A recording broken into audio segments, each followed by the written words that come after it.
Combien de fois une porte s'est fermée devant toi? Tu as pleuré, tu as été triste, mais pour réaliser des années plus tard que cette fermeture était la plus grande des bénédictions, la plus grande des miséricordes pour toi. Parce que tu sais, nous les humains, on a une vision qui est limitée, on a une vision qui est biaisée de la réalité. Tu sais, parfois, Allah te donne en te privant.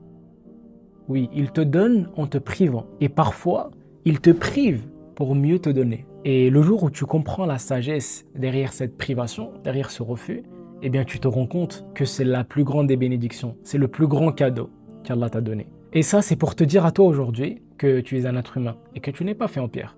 Et que la douleur ne contredit pas la satisfaction. Parce que ça se peut que là, tout de suite, tu passes par des épreuves. Et moi, j'ai envie de te dire que ressentir les épreuves, ressentir de la douleur, c'est quelque chose de normal. C'est quelque chose d'ordinaire. Parce que la souffrance, ça fait mal. La maladie, ça fait mal. La pauvreté, ça fait mal.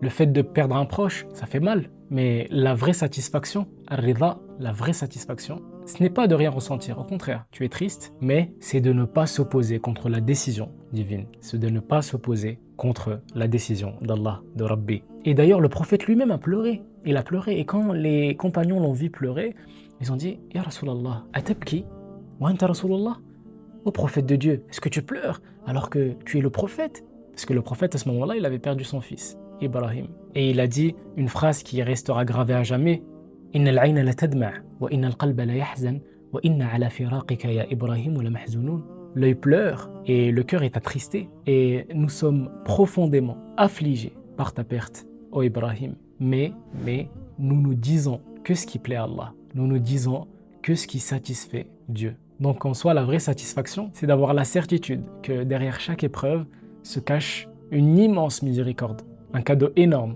un bienfait énorme pour toi. وَلَا يَكُونُ ذَلِكَ إِلَّا لِلْمُؤْمِنِ Comme le prophète sallallahu alayhi wa sallam nous a dit, et cela n'est que aux croyants. عَجَبًا لِأَمْرِ الْمُؤْمِنِ C'est incroyable la vie du croyant. إِنَّ أَمْرَهُ كُلُّهُ خَيْرٌ Tout ce qui lui arrive dans la vie est un bien. إِذَا مَسَّتْهُ سَرًّا شَكَرَ Donc si un bien lui arrive, il remercie Allah. Il dit Alhamdulillah. وَإِذَا مَسَّتْهُ ضَرًّا صَبَرَ Et s'il lui arrive un mal, il patiente. Il dit Alhamdulillah. وَلَا يَكُونُ ذَلِكَ إِلَّا لِلْمُؤْمِنِ Et cela n'arrive qu'aux croyants. Donc, sois patient, crains Allah, comme Allah te l'a dit dans le Coran, comme Allah te l'a dit à la fin de Surat Yusuf, إِنَّهُ مَن يَتَّقِ وَيَصْبِرْ فَإِنَّ اللَّهَ لَا يُضِيعُ أَجْرَ الْمُحْسِنِينَ Celui qui craint Allah et patiente, Allah ne fera pas perdre la récompense des bienfaisants. Donc, crains Allah et patiente. Le bien arrive. Et n'oublie pas, خَيْرُ النَّاسِ أَنْفَعُهُمْ لِلنَّاسِ Le meilleur des gens est celui le plus profitable. Et celui qui est le plus profitable pour eux.